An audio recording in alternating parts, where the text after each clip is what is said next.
The morning sun streamed through the tall windows of Riverside University's music building as students hurried to their classes. In room 204, Professor Williams was setting up his notes for advanced music theory, a class known to make even the most confident music students nervous. Lily walked into the classroom 15 minutes early, as she always did. She chose her usual spot in the back corner, far from the professor's direct line of sight. Her backpack was old and patched in several places, and her notebooks were the cheap ones from the dollar store. While other students chatted loudly about their weekend concerts and expensive private lessons, Lily quietly organized her materials. She watched as her classmates filled the front rows. There was Alex, whose father conducted the city orchestra. Next to him sat Rachel, who never missed a chance to mention her summer at music camp in Europe. These students belonged here.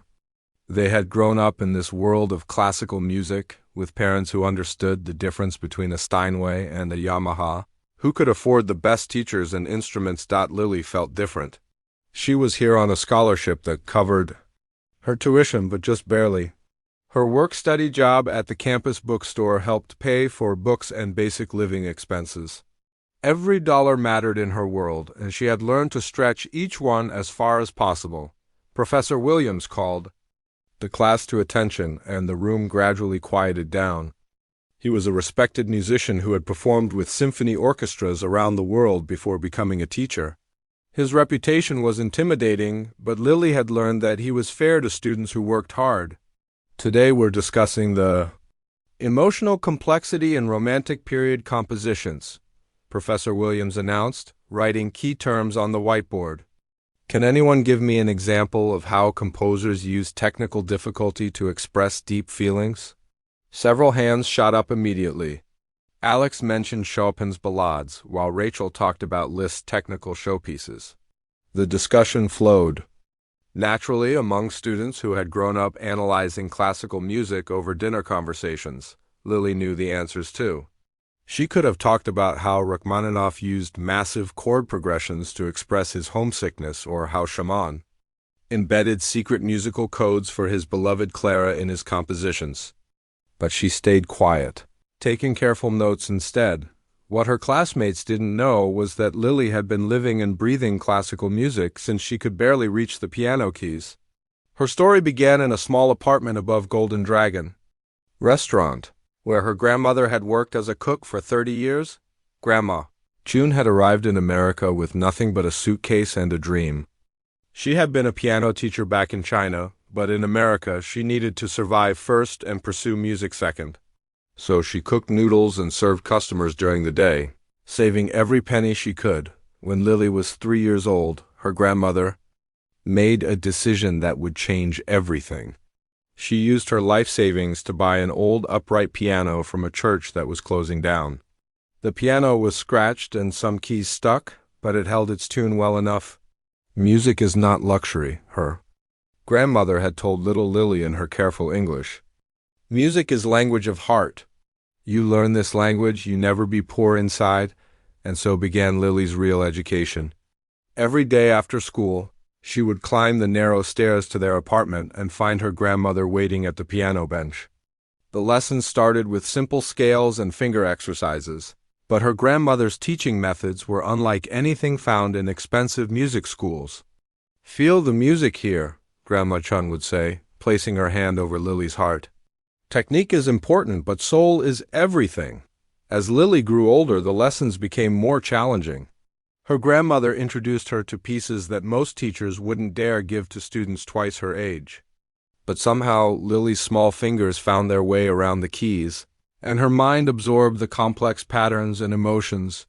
The apartment was tiny, and the piano took up most of their living room. Neighbors sometimes complained about the practicing, especially in the evening hours. During the summer, when the restaurant's air conditioning bill was too high, they would turn it off upstairs. Lily learned to practice with sweat dripping onto the keys, her fingers slipping slightly but never stopping. When Lily was 12, the electric company shut off their power for 3 months due to unpaid bills. Her grandmother lit candles around the piano, and they continued their lessons in the flickering light. "Great musicians practice in all conditions," her grandmother said with a smile. This make you stronger. Money was always tight.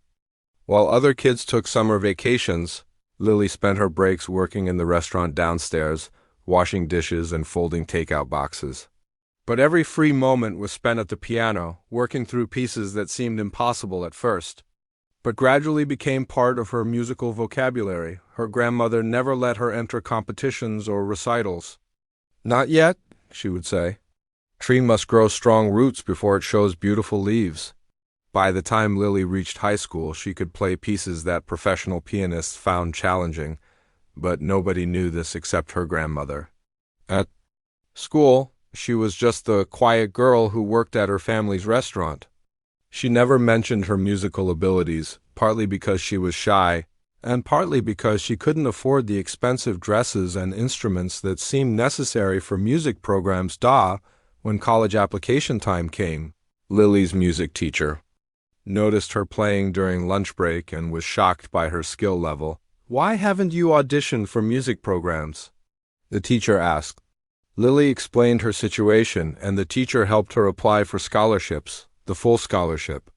To Riverside University felt like a miracle. But walking into that first music class, surrounded by students who spoke casually about their conservatory backgrounds and expensive instruments, Lily felt completely out of place. Professor Williams finished his lecture and assigned the week's listening homework. As students packed up their belongings, Lily heard Rachel complaining about having to analyze a Brahms symphony.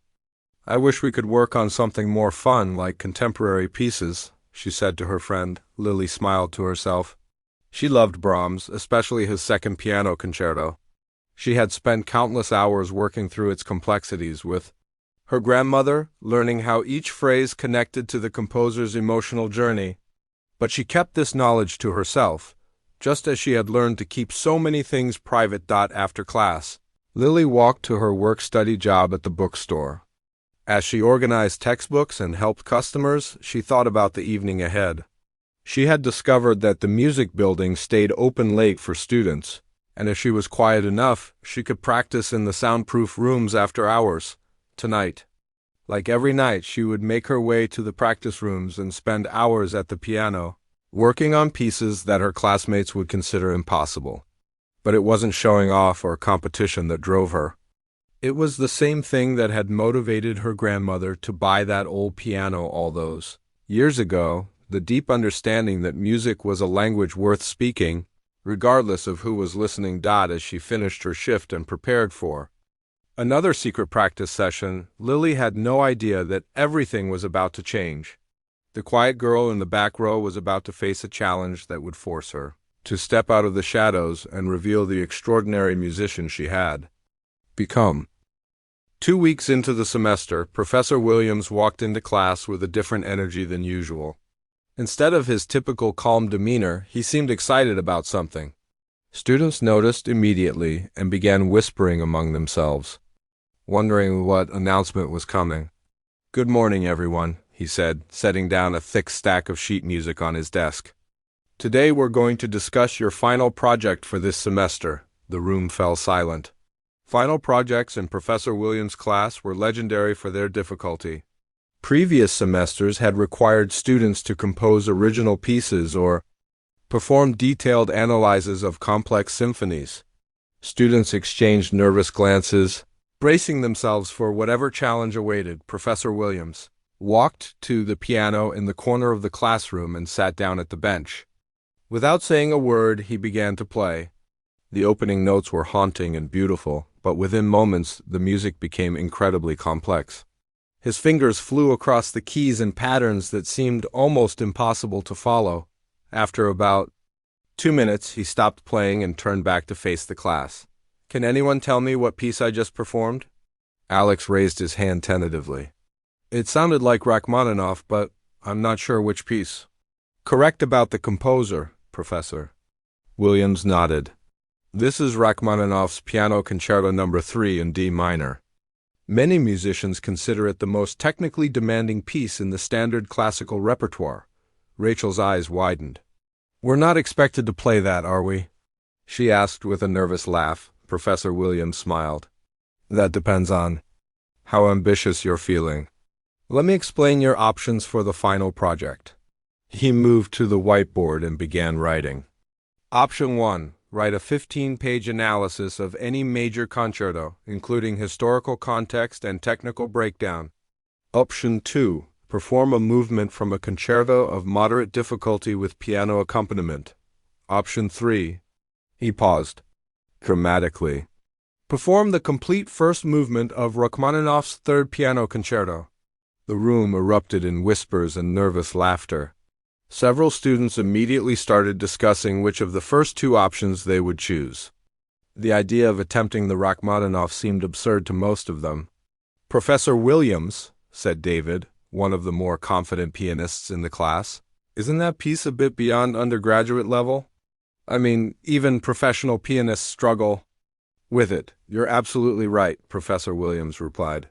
"This concerto has ended careers and broken spirits. It demands not just technical perfection, but deep emotional understanding. Most pianists spend years preparing for their first attempt at this piece." He walked back to the piano and played another brief section, this time focusing on a particularly challenging passage where both hands seemed to be doing completely different things simultaneously. The nickname for this piece among musicians is Rach 3. And there's a reason why it strikes fear into the hearts of even accomplished performers. The physical demands alone are enormous. Your hands need to stretch across intervals that seem designed for giants. The emotional range required goes from tender intimacy to thunderous power, sometimes within the same phrase. Lily listened intently from her back corner seat. Her heart was beating faster, but not from fear.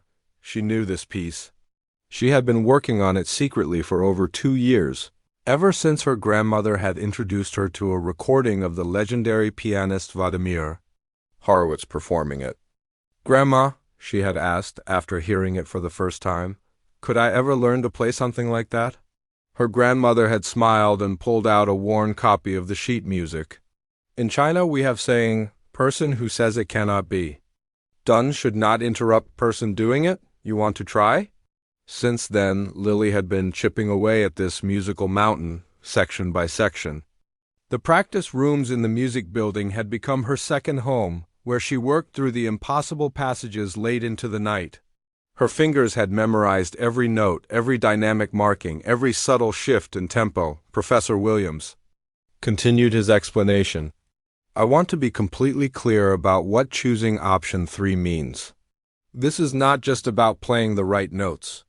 This concerto requires you to tell a story, to take the audience on an emotional journey that lasts nearly 20 minutes. It demands everything you have as a musician and then asks for more." He picked up the stack of sheet music from his desk. "I have copies of all 3 options here. Think carefully about your choice. This project will count for 40% of your final grade."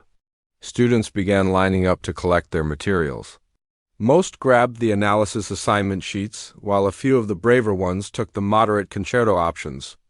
Lily stayed in her seat, watching as the line shortened. When only a few students remained, she heard Rachel talking to her friend. "Can you imagine if someone actually tried the Rachmaninoff? They'd probably have a nervous breakdown halfway through the semester." "Seriously," her friend agreed. "It would be academic suicide." Professor Williams probably only offered it to make the other options seem reasonable by comparison. Their words stung, even though Lily knew they weren't directed at her specifically. The assumption that attempting the hardest option was foolish bothered her more than she expected. In their world, perhaps it was safer to choose the path of less resistance. But Lily had never had that luxury. As the last few students collected their materials and left, Lily finally approached Professor Williams' desk. She had been fighting an internal battle for the past 20 minutes, weighing her options. She could choose the analysis paper. It would be safe, and she was confident she could write something impressive. She could choose the moderate concerto, which would allow her to showcase some musical ability without taking a huge risk, or she could choose the option that terrified and thrilled her in equal measure. "Professor Williams," she said quietly, "I'd like to attempt the Rachmaninoff." He looked up from organizing his papers, clearly surprised. "Lily, isn't it?" You've been very quiet in class, but I've noticed you take excellent notes. Are you sure? About this choice? It's an enormous undertaking, Lily nodded.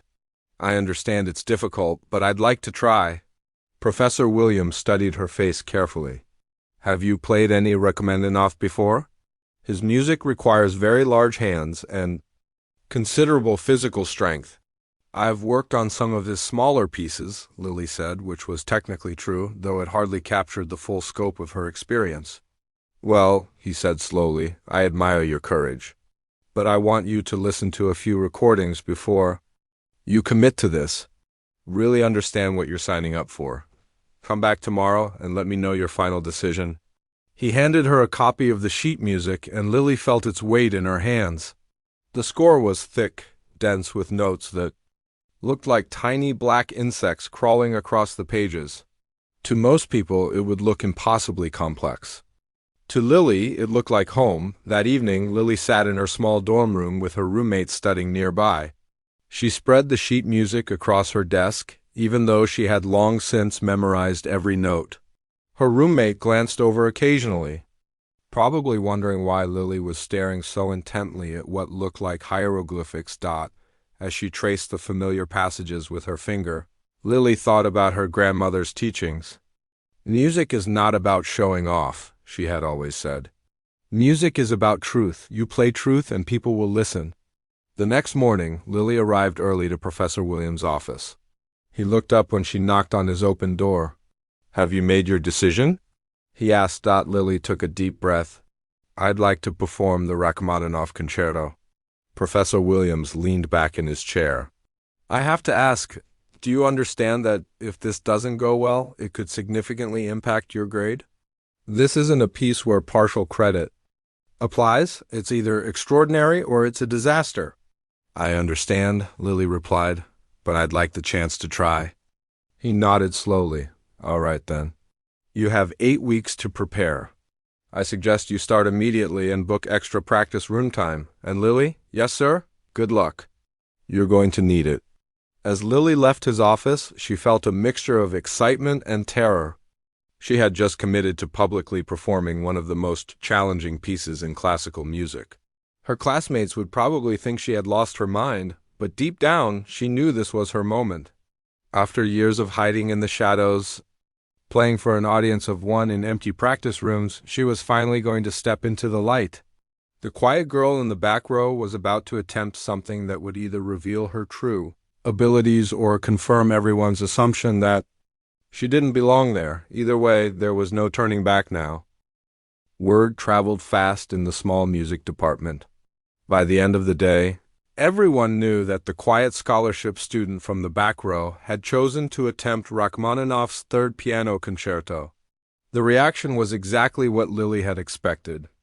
But it still hurt more than she thought it would. During lunch break, she overheard Rachel talking to a group of students near the campus cafe. I heard that girl Lily is trying to play Rach 3 for her final project. Can you believe it? She barely speaks in class, and now she thinks she can handle one of the hardest pieces ever written. Maybe she doesn't realize how difficult it is, suggested another student. Some people just don't understand their own limitations. Alex, who was usually kinder than the others, tried to be diplomatic. Maybe she's better than we think. She did get a scholarship here. Academic scholarships are different from musical. Ability, Rachel replied with authority. Trust me, I've been playing piano since I was 4. My teacher studied at Juilliard, and even she won't attempt Rach 3. It's basically musical suicide for someone at our level. Lily sat at a nearby table, pretending to read while listening to every word. Her sandwich tasted like cardboard as she forced herself to eat. She wanted to stand up and defend herself, to tell them about the years of practice, the countless hours spent mastering pieces they had never even heard of. But she remained silent, just as she always had. The worst part was that a small voice in her head was starting to agree with them. Maybe she had made a terrible mistake. Maybe she was being foolish and prideful. The weight of doubt began to settle on her shoulders like a heavy blanket. After lunch, she had music theory class again. As she took her usual seat in the back, she noticed that several students kept glancing in her direction and whispering. Professor Williams called the class to attention, but the atmosphere felt different. Everyone knew about her choice, and the air was thick with skepticism. During the lesson on harmonic analysis, Professor Williams asked for volunteers to identify complex chord progressions. Usually, Lily would know the answers but stay quiet. Today, when she raised her hand to answer a particularly difficult question, she noticed surprised looks from her classmates. "That's correct, Lily," Professor Williams said with a slight smile. "Can you tell us why Chopin chose that particular harmonic sequence in this context?" Lily's answer was thorough and insightful, demonstrating a deep understanding of musical structure that surprised everyone in the room. She had always known these things but had never felt comfortable sharing her knowledge. Now, having committed to the Rachmaninoff challenge, something was shifting inside her. After class, Professor Williams asked her to stay behind. When the room was empty, he sat on the edge of his desk and looked at her with genuine concern. "Lily, I've been thinking about your project choice. I want to make sure you're making this decision for the right reasons. Are you trying to prove something to your classmates?" A question caught her off guard, was she? "I don't think so, Professor. I chose this piece because I want to challenge myself." "That's admirable," he said. "But I need to be honest. With you, this concerto has broken many talented pianists. The technical demands are enormous, and the performance pressure can be overwhelming. I've seen confident students attempt lesser pieces and crumble under the stress." He walked to the piano and played a brief passage from the concerto. "Listen to this section. It requires hands that can stretch a tenth comfortably, the stamina to maintain intensity for 20 minutes, and the emotional maturity to convey Rachmaninoff's complex feelings about leaving his homeland." Lily listened carefully. She knew this passage well. It was one of the sections she had struggled with the most. "I understand it's difficult," she said quietly. "I'm not trying to discourage you," Professor Williams continued, "but I want you to be realistic about what you're attempting. Have you ever performed in front of an audience before?" "Not really," Lily admitted. The truth was, she had never performed for anyone except her grandmother and the empty practice rooms. Professor Williams sighed. "That concerns me. Performance anxiety can affect even experienced musicians, and this piece leaves no room for error. Every technical flaw, every moment of uncertainty will be magnified." His words were meant to be helpful, but they added to the growing pile of doubts in Lily's mind. After leaving his office, she walked slowly back to her dorm room, feeling more uncertain than ever. That evening, she called her grandmother from the phone in the hallway of her dormitory. It was expensive to make long-distance calls, but she needed to hear a familiar voice. "Grandma, I think I made a mistake," she said after explaining the situation. Her grandmother was quiet for a long moment. "Tell me why you chose this piece," she finally said. "Because I love it. Because I've been working on it for 2 years. Because it feels like something I need to do. And now you have doubt? Everyone thinks I'm going to fail. My professor thinks I'm not ready. Maybe they're right."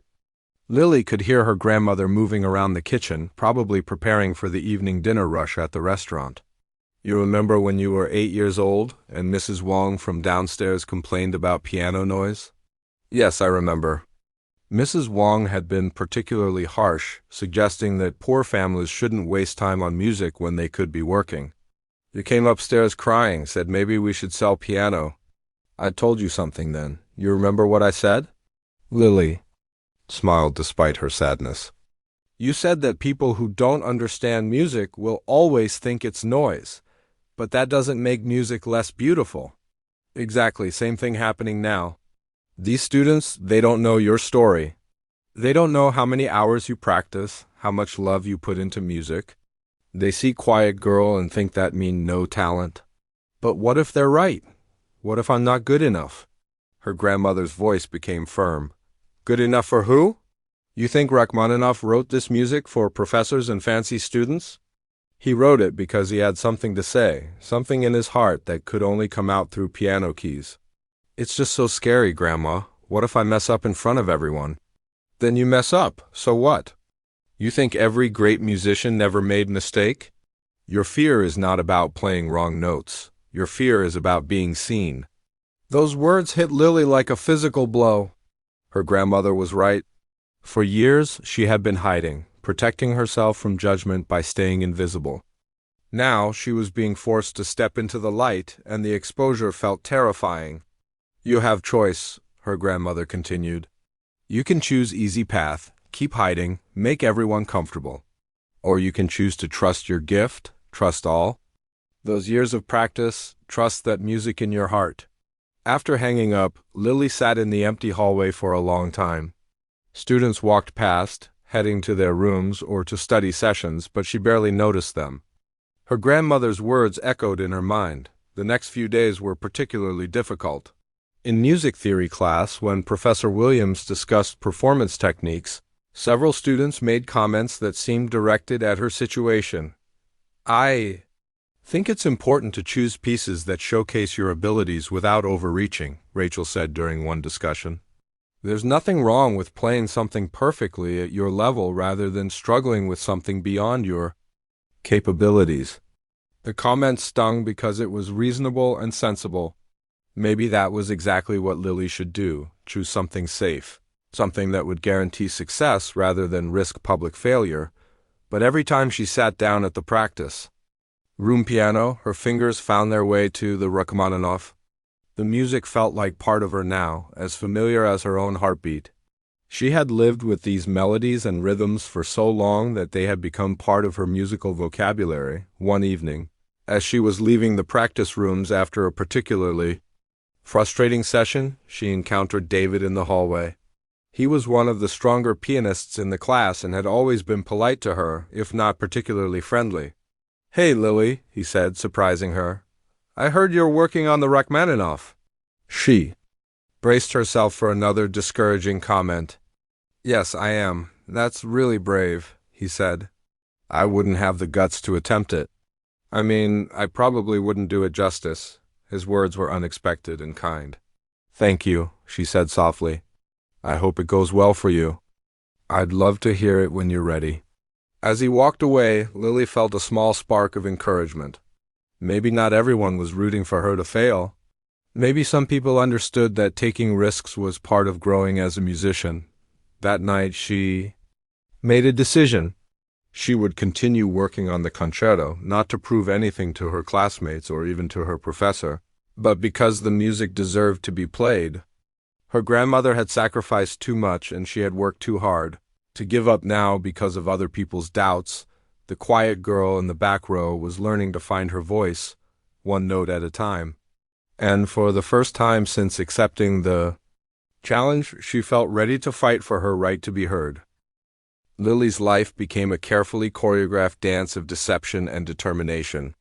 She had exactly 6 weeks left to prepare for the performance that would either establish her as a serious musician or confirm everyone's suspicions that she was out of her league. Her daily schedule was punishing. She woke up at 6 a.m. for her morning shift at the campus bookstore, helping students find textbooks and organizing inventory. Between classes, she grabbed quick meals and tried to keep up with assignments for her other subjects. But the real work began after dark, every night at 10 p.m. When the music building was officially closed to students, Lily would slip inside using her student access card. The security guard, Mr. Peterson, had gotten used to seeing her and assumed she was a dedicated student working on regular assignments. He had no idea she was attempting one of the most challenging pieces in classical music. The practice rooms on the 3rd floor were soundproof and equipped with decent upright pianos. Room 312 became her second home, a small space with white walls, fluorescent lighting, and barely enough room for the piano bench and music stand. It wasn't glamorous, but it was hers from 10 p.m. until 6 a.m. The first few weeks were brutal. Despite having worked on the concerto for 2 years, preparing for an actual performance was entirely different. Every passage had to be perfect, every transition seamless. There was no room for the small mistakes she had been overlooking during her casual practice sessions. The physical demands were enormous. Rachmaninoff had been a giant of a man with massive hands, and he wrote music that reflected his physical capabilities. Lily's hands were average-sized, which meant she had to find creative ways to manage the huge stretches and complex fingerings that came naturally to larger hands. Her fingers began to show the strain. Blisters formed and healed, then formed again. Her wrists ached constantly, and her shoulders grew tight from the tension of maintaining proper posture for hours at a time. She learned to tape her fingers when the skin cracked, and she developed calluses that made her self-conscious during her day job. The emotional toll was just as challenging. This concerto wasn't just a display of technical skill, it was Rachmaninoff's musical diary filled with homesickness, passion, and deep melancholy. To play it convincingly, Lily had to tap into her own experiences of longing and struggle. During one particularly difficult practice session, she was working on the second theme of the first movement, a passage that required her to convey both tenderness and underlying sadness. She played it over and over, but something was missing. The notes were correct, the rhythm was precise, but the music felt empty. She stopped playing and sat in the silence of the practice room. Outside, the campus was asleep, and she was alone with the music and her frustrations. Suddenly, she thought about her grandmother thousands of miles away, probably getting ready to open the restaurant for another day of hard work. When she played the passage again, she thought about all the sacrifices that had brought her to this moment. The music came alive under her fingers, filled with the weight of real emotion. This was what her grandmother meant when she talked about playing with truth. As the weeks passed, word of her late-night practice sessions began to spread. Other music students occasionally saw lights on in the practice rooms after hours, and some began to suspect that someone was breaking the rules. The mystery pianist became a topic of conversation in the music department. "Someone's been using the practice rooms at night," mentioned Alex during one of their classes. "I heard piano music when I was walking past the building around midnight last week." "Probably just someone making up practice time," Rachel said dismissively. "Some people need more help than others." Lily kept her expression neutral while listening to these conversations, but inside she felt a mixture of pride and anxiety.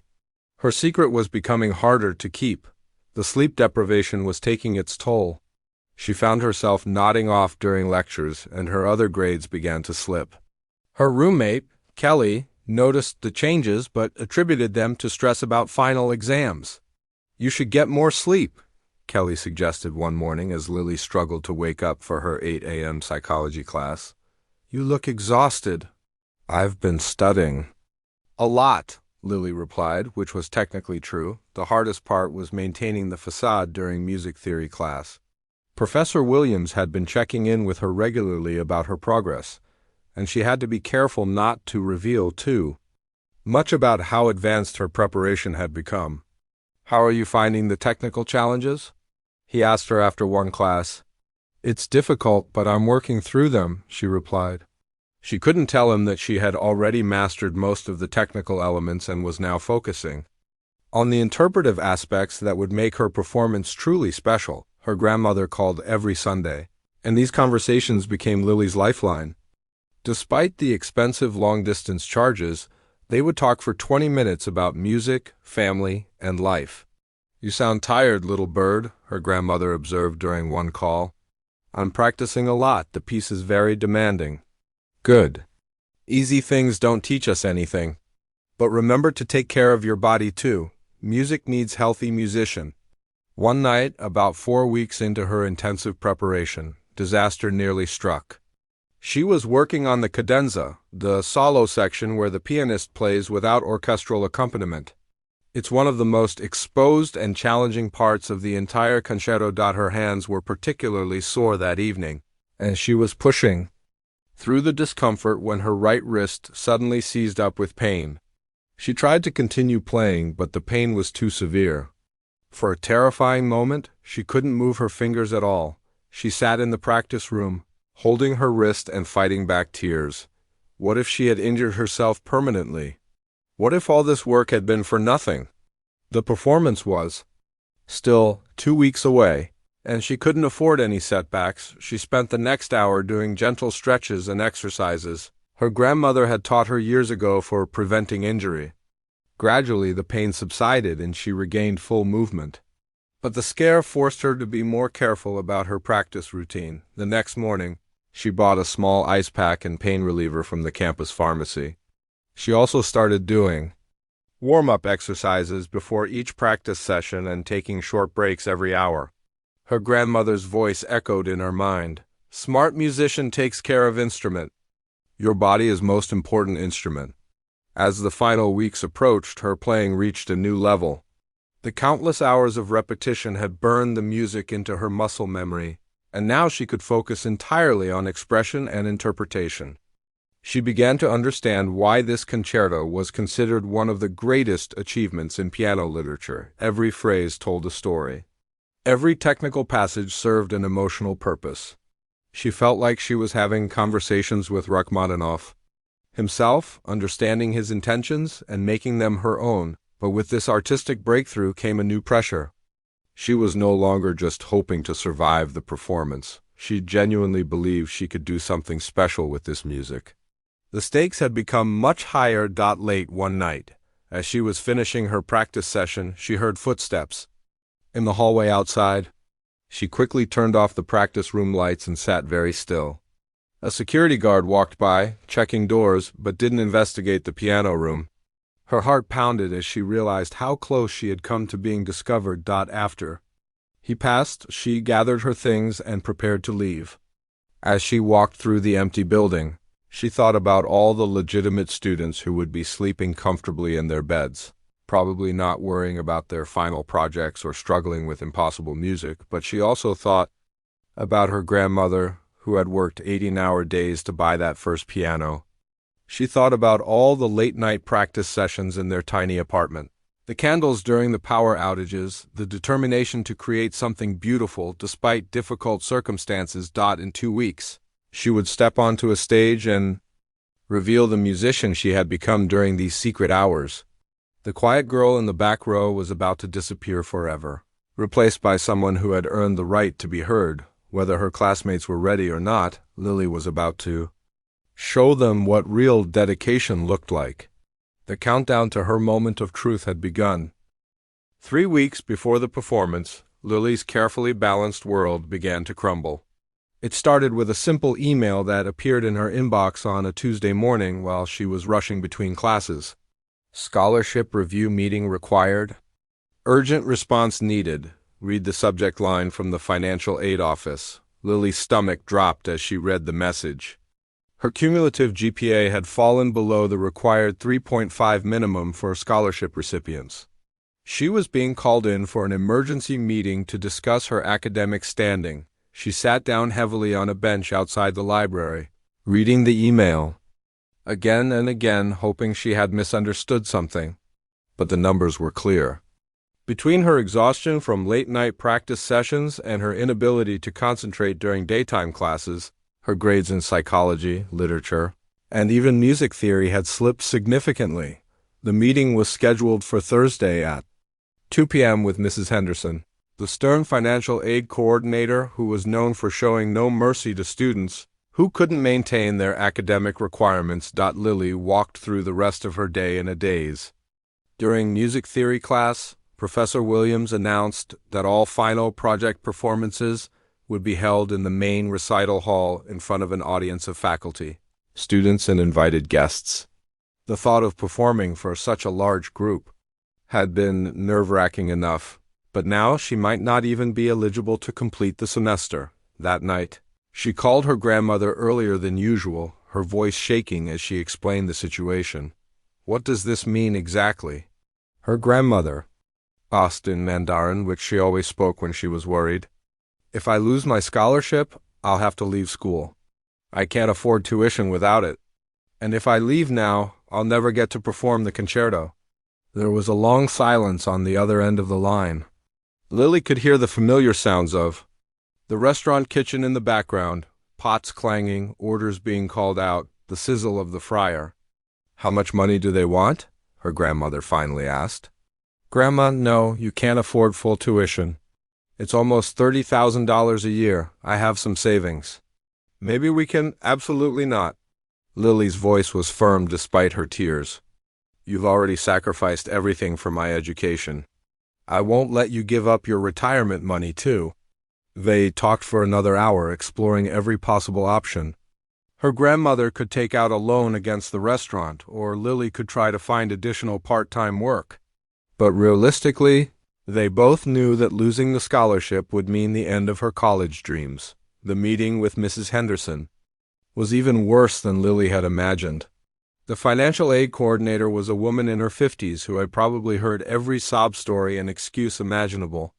She looked at Lily over her reading glasses with an expression of professional detachment.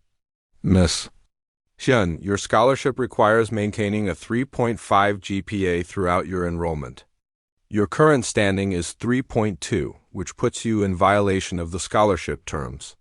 Lily had prepared a speech about temporary difficulties and her commitment to improvement, but Mrs. Henderson cut her off before she could begin.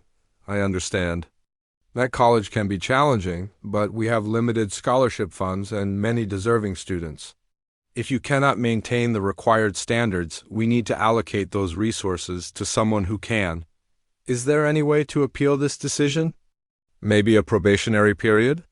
Lily asked desperately. Mrs. Henderson consulted her computer screen. There is one possibility. If you can bring your GPA back up to 3.5 by the end of this semester, we can continue your scholarship. However, that would require earning A grades in all your remaining assignments and finals. The math was daunting. Lily calculated quickly in her head. She would need perfect scores on everything, including her final project performance, to save her scholarship. I understand, Lily said quietly. I'll do whatever it takes. But as she left the financial aid office, she felt the weight of an impossible situation. She needed to spend every available hour studying and completing assignments to save her grades, but she also needed to continue her intensive practice schedule to be ready for the Rachmaninoff performance. There simply weren't enough hours in the day. That evening, she sat in practice room 312 staring at the piano keys without playing. For the first time since accepting the challenge, she seriously considered withdrawing from the concerto project and choosing one of the easier options. A research paper or a simple performance would be much more manageable given her current situation, but the thought of giving up felt like betraying everything she and her grandmother had worked for. This performance wasn't just about a grade. It was about proving that all those years of secret practice, all those sacrifices had been worth something. The stress began affecting her playing. Her fingers, which had become so reliable over the weeks of intensive practice, started making mistakes. Passages she had mastered perfectly began to feel uncertain. The more she worried about her academic situation, the less connected she felt to the music. 1 week before the performance, another disaster struck. Lily was working late at the campus bookstore, trying to earn extra hours to help with her financial situation, when her phone rang. It was her uncle calling from the hospital. Lily, you need to know about your grandmother. She's had a fall at the restaurant. She's in the emergency room now. The world seemed to spin around her as she listened to the details. Her grandmother had slipped on a wet floor during the dinner rush and hit her head. She was conscious, but had a concussion and possibly some broken ribs. The medical bills would be substantial, even with the basic insurance coverage they had. Lily wanted to fly home immediately, but a round-trip ticket would cost nearly $1,000, money she didn't have. Her uncle assured her that her grandmother was stable and insisted she shouldn't miss her final exams, but the guilt of being so far away was overwhelming. That night, she called the hospital and spoke to her grandmother, who sounded weak but determined to maintain her usual encouraging tone. "Don't you worry about old lady," her grandmother said in her broken English, knowing the nurses might be listening. "You focus on your music. Make beautiful performance for me." "Grandma, I'm thinking about coming home. Maybe I should take a semester off, help with the restaurant, take care of you." "No," her grandmother's voice became surprisingly strong. "You stay there. You play that piano like we practice all those years. This is most important thing now." After Hanging up, Lily sat in her dorm room and cried harder than she had since arriving at college. Everything was falling apart at once. Her grades were in jeopardy, her grandmother was injured, the medical bills would drain their already limited resources, and she was supposed to perform one of the most challenging pieces in classical music. In exactly 1 week, her roommate Kelly found her there and offered comfort without asking too many questions. "Whatever's going on, you'll get through it," she said simply. "You're stronger than you realize." But Lily didn't feel strong. She felt like she was drowning, pulled in too many directions by responsibilities and expectations she couldn't possibly meet. The next few days were a blur of cramming for exams, completing overdue assignments, and trying to maintain her practice schedule. She was averaging about 3 hours of sleep per night, and her performance began to suffer dramatically. During a practice session 2 days before the performance, she broke down completely while working on the cadenza. Her fingers felt clumsy and unresponsive, and she couldn't remember the fingering for a passage she had played perfectly hundreds of times. She put her head down on the piano keys and sobbed, feeling utterly defeated. All those years of preparation, all her grandmother's sacrifices, all the secret hours of practice, it all seemed meaningless now. In that moment of complete despair, something shifted inside her. She thought about her grandmother lying in a hospital bed, probably worrying more about Lily's performance than her own pain. She thought about the immigrant families who had sacrificed everything to give their children opportunities they never had. She lifted her head and looked at her reflection in the practice room window. The girl staring back at her looked exhausted and scared, but there was something else in her eyes, a determination that came from generations of people who had survived much worse circumstances. Lily wiped her tears and placed her hands back on the keys.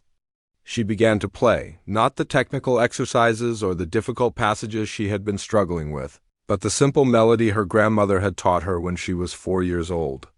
As the familiar tune filled the practice room, she felt her connection to the music returned. She had 1 week to save her scholarship, prove herself to her doubters, and honor her grandmother's sacrifices.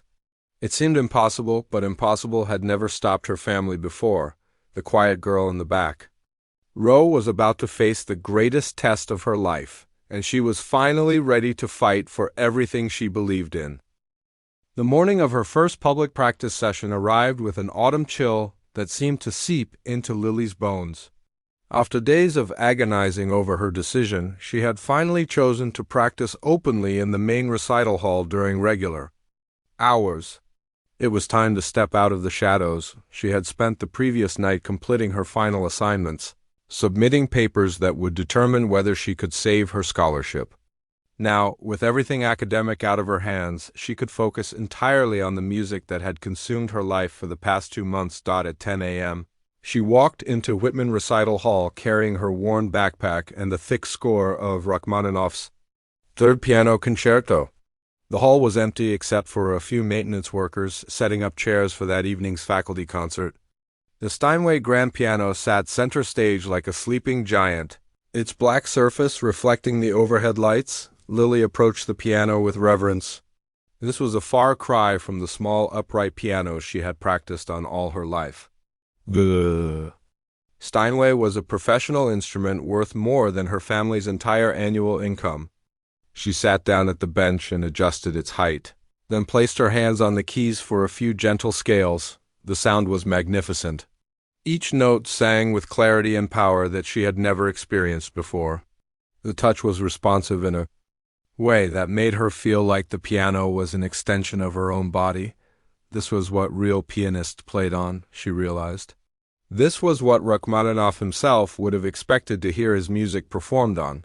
She opened her score to the first page and took a deep breath. Then she began. The opening notes of the concerto filled the empty hall with their haunting beauty. From the very first measures, something magical happened.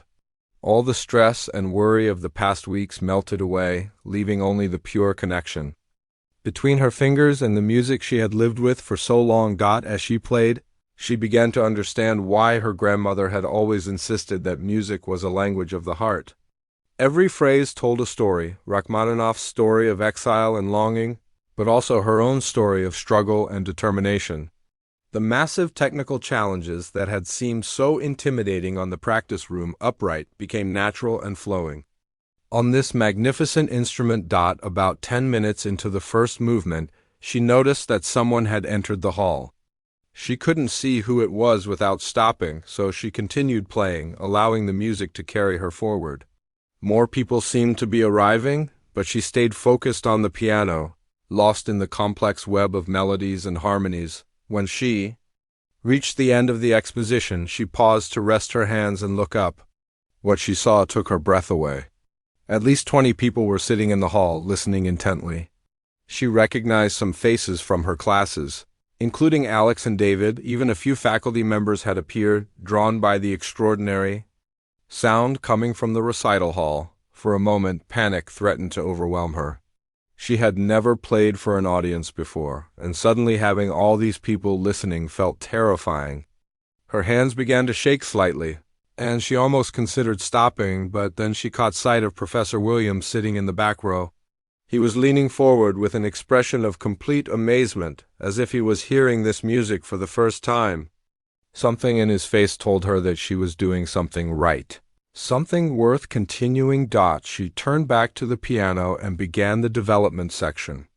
This was the most technically demanding part of the first movement, where Rachmaninoff pushed both the pianist and the music to their absolute limits. Her fingers flew across the keys and patterns that seemed almost impossible, but felt completely natural after months of preparation. The audience sat in absolute silence.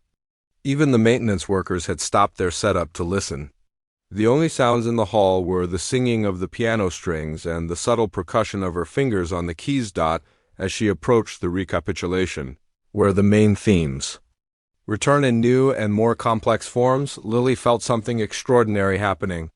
She was no longer just playing the notes on the page. She was channeling something deeper, something that connected her to every pianist who had ever attempted this piece, and to Rachmaninoff himself. The music built to enormous climaxes and then retreated to moments of tender intimacy. Her hands handled the massive chords and lightning-fast passages with a confidence that surprised even her. This was what all those secret practice sessions had been building toward, not just technical mastery, but true musical communication. When she finally reached the end of the first movement, the hall erupted in spontaneous applause. Lily looked up to see people on their feet, faces filled with amazement and excitement. She had never experienced anything like this before. The immediate emotional response of an audience to live music. Professor Williams approached the stage with tears in his eyes. "Lily," he said softly, "where has this been hiding all semester?" She didn't know how to answer.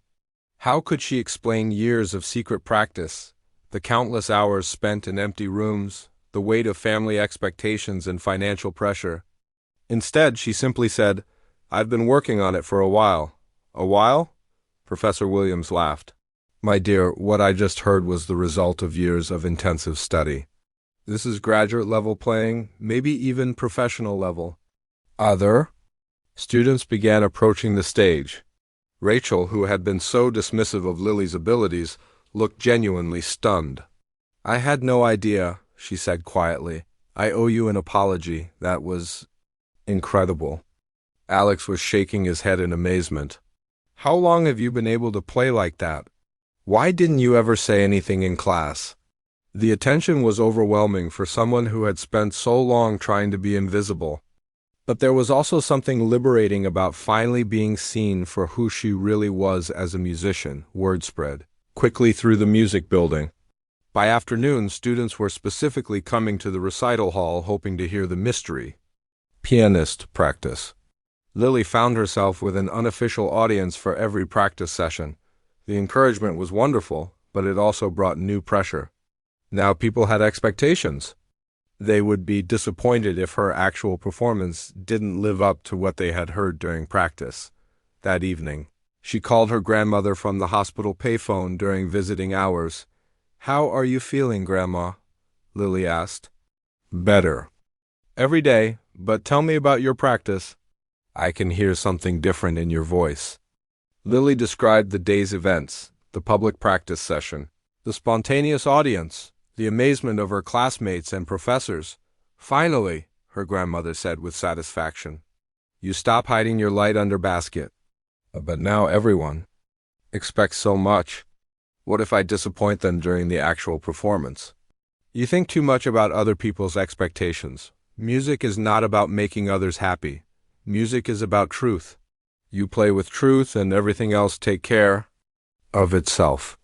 Her grandmother's words reminded her of something important. All those years of practice hadn't been about impressing her classmates or even earning good grades. They had been about developing a relationship with music that was honest and deep. The next few days brought a whirlwind of attention that Lily struggled to process. Faculty members she had never met stopped her in hallways to express their excitement about her upcoming performance. The department chair suggested she consider switching to a performance major. Someone even mentioned the possibility of competition, opportunities in summer festivals, but perhaps the most meaningful response came from David, who found her after one of her practice sessions. "I wanted to thank you," he said. "Thank me for what? For showing me what real dedication looks like? I thought I was working hard on my music, but after hearing you play, I realize I've been coasting. You've inspired me to push myself harder." These conversations helped Lily understand that her performance wasn't just about her own journey. By sharing her gift publicly, she was encouraging others to pursue their own musical dreams more seriously. As the week progressed, her playing continued to develop. The Steinway grand piano had become like a trusted friend, responding to her musical intentions with increasing sensitivity. She felt ready for the formal performance, but more importantly, she felt ready to step fully into her identity as a serious musician. The quiet girl in the back row had found her voice. And now, the whole music department was listening. In just a few days, she would have the chance to share her musical truth with an even larger audience, and she was finally excited rather than terrified about the prospect. Her transformation was almost complete.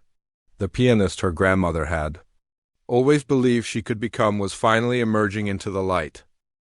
The day of the final performances arrived with unexpected warmth for late November. Lily woke up feeling surprisingly calm, a stark contrast to the nervous energy that had consumed her for weeks. She had done everything she could to prepare, and now it was time to trust in the thousands of hours of practice that had brought her to this moment. She spent the morning in quiet preparation, eating a light breakfast and doing the gentle hand exercises her grandmother had taught her years ago. Her roommate Kelly wished her luck, still amazed by the transformation she had witnessed in Lily over the past week. "I can't believe I've been living with a secret piano genius all semester," Kelly said with a smile. "Promise me you'll still talk to me when you're famous." Lily laughed, but the comment reminded her how much her life had changed in just a few days.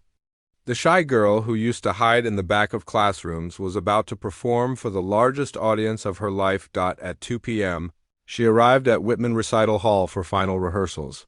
The space had been transformed for the evening's concert, with professional lighting and programs printed with each student's name and piece. Seeing her name listed alongside Rachmaninoff's Piano Concerto No. 3 felt surreal. Other students were taking their practice turns on the Steinway.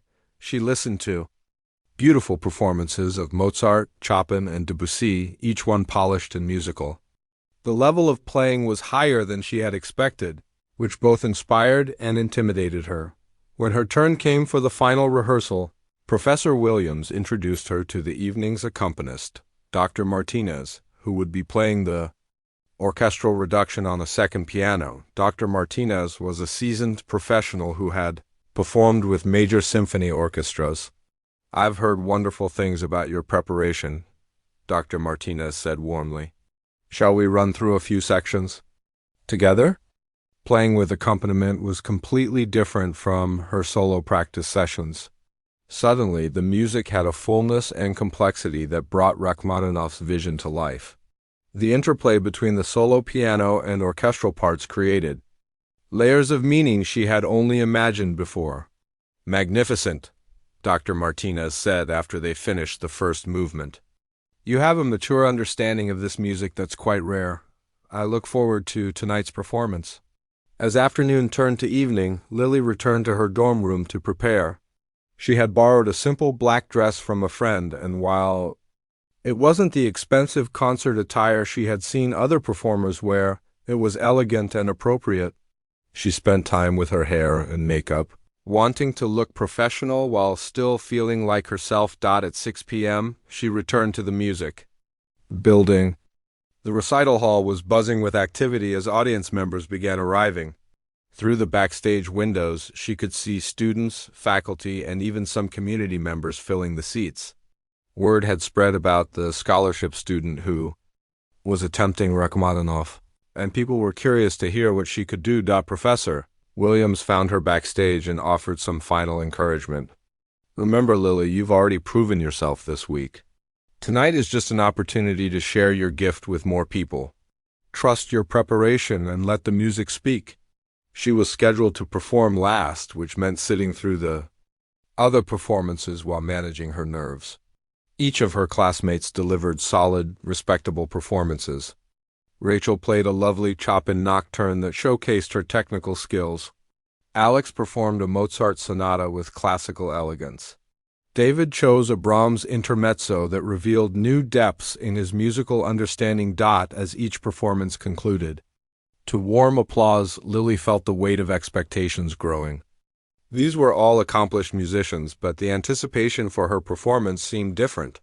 People were expecting something extraordinary. Finally, Professor Williams took the stage to introduce the evening's final performer, our last piece.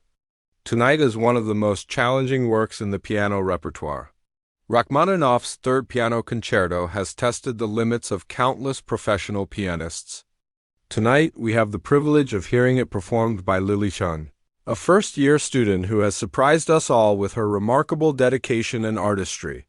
The applause was encouraging as Lily walked onto the stage. The lights were brighter than she had expected, and the audience seemed much larger from the performer's perspective. For a moment, the magnitude of what she was about to attempt threatened to overwhelm her. She sat at the piano bench and adjusted it slightly, then looked out at the audience.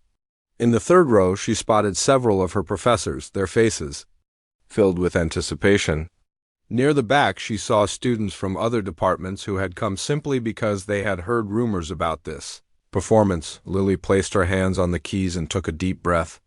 In this moment of silence before the music began, she thought about her grandmother, probably listening to the radio in her hospital bed, and all the late-night practice sessions that had prepared her for this moment. Then she began to play. From the very first notes, the audience sensed they were experiencing something special.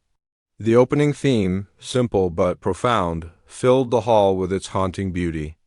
Lily's touch was both powerful and sensitive, drawing colors from the piano that seemed to illuminate every corner of the music dock as she moved into the more complex passages. Her technical mastery became apparent. The difficult runs that challenged even professional pianists flowed naturally from her fingers. But more impressive than her technique was her musical maturity. Every phrase was shaped with purpose, every dynamic change served the larger emotional arc of the piece. Dr. Martinez, playing the orchestral accompaniment, found himself inspired by Lily's interpretation. Her musical choices were so convincing that he found himself adjusting his own playing to better support her vision of the music. The audience sat in complete silence, mesmerized by what they were hearing. This wasn't just a student recital. This was a genuine musical event. Several faculty members exchanged glances of amazement, recognizing that they were witnessing something extraordinary. As Lily approached the famous cadenza, the solo section where the pianist performs without accompaniment, the tension in the hall was palpable. This passage had broken many talented musicians, requiring both technical perfection and interpretive brilliance, but Lily sailed through it with confidence and artistry that left the audience breathless. Her years of practice had made every note feel inevitable, as if the music was flowing directly from her heart through her fingers. The final section built to the thunderous conclusion that makes this concerto so thrilling to hear live. Lily's powerful chords filled the hall with sound, and Dr. Martinez's accompaniment provided the perfect foundation for her soaring melodic lines. When the final chord resonated through the hall, there was a moment of complete silence. The audience seemed to need time to process what they had just experienced.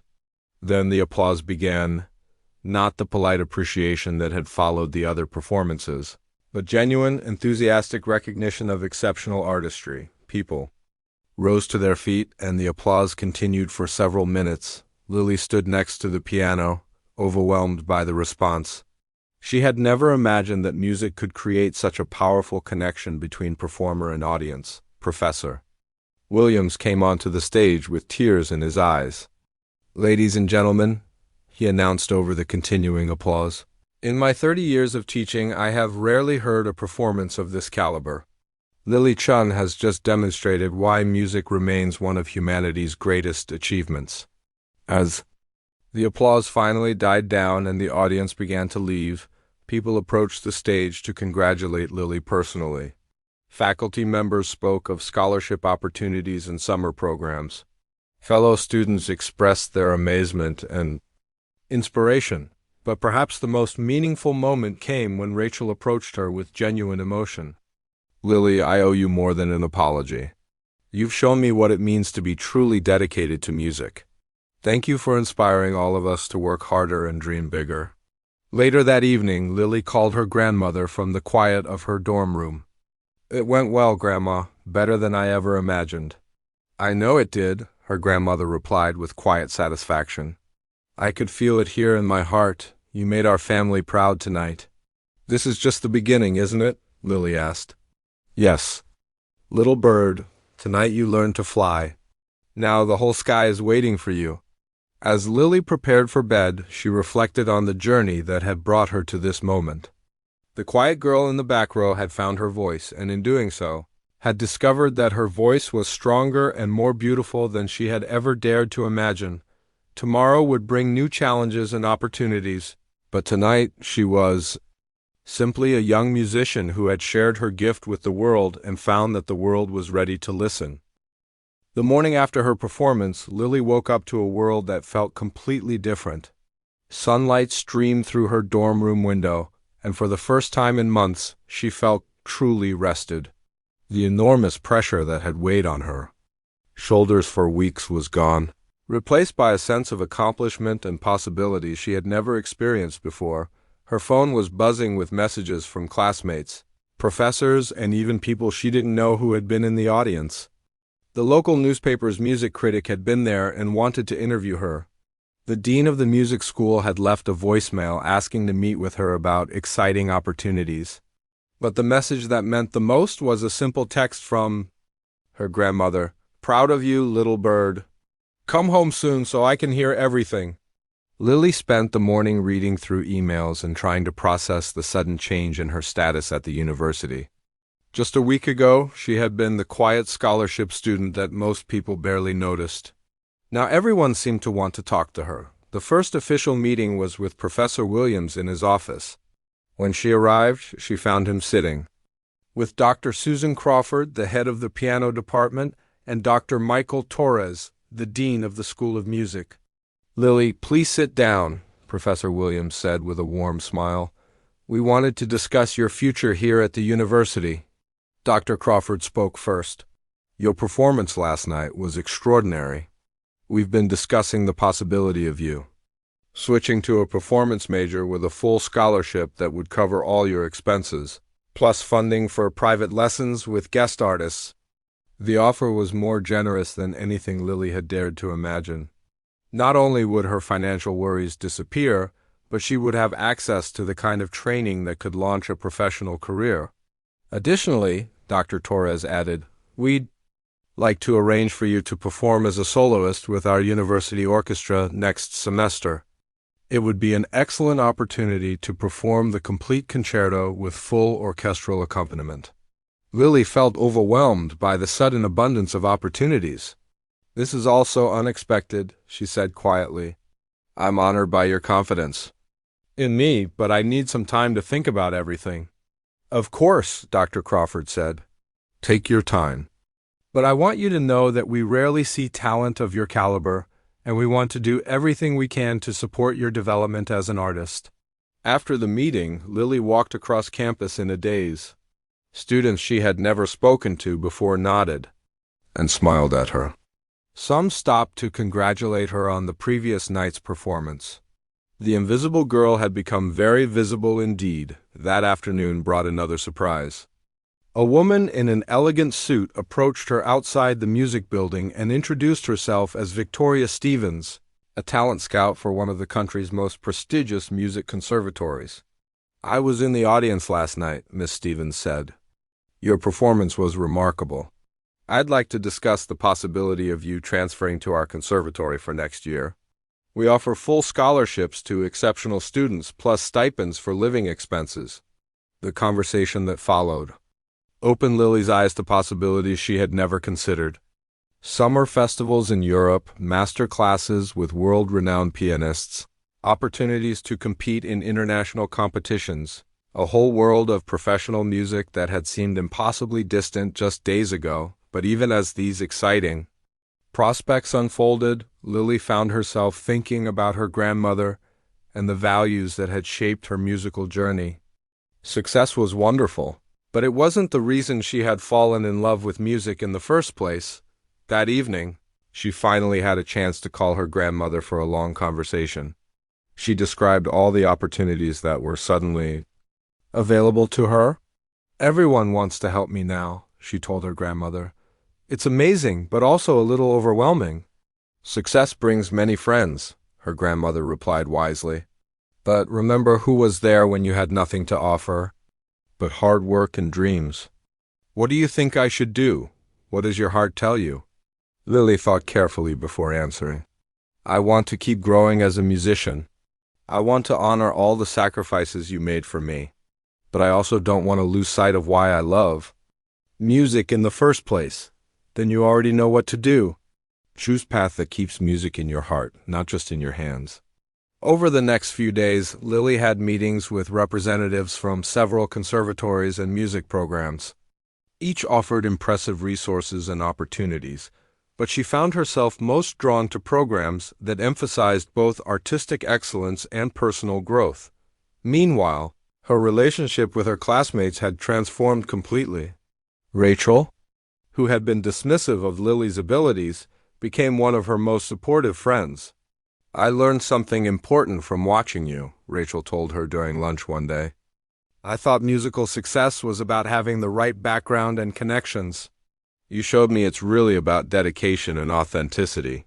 Alex and David also became close friends, often joining Lily for study sessions and informal music discussions. The competitive atmosphere that had initially intimidated her was replaced by a sense of mutual support and shared passion for music. Professor Williams became not just a teacher, but a mentor, helping Lily navigate the various opportunities and offers she was receiving. "The most important thing," he advised, "is to choose a path that will challenge you to grow while staying true to your musical values. You have extraordinary talent, but talent alone isn't enough. Continue to work hard and remain humble." As the semester drew to a close, Lily made her decision. She would stay at Riverside University but switch to the performance major with the enhanced scholarship.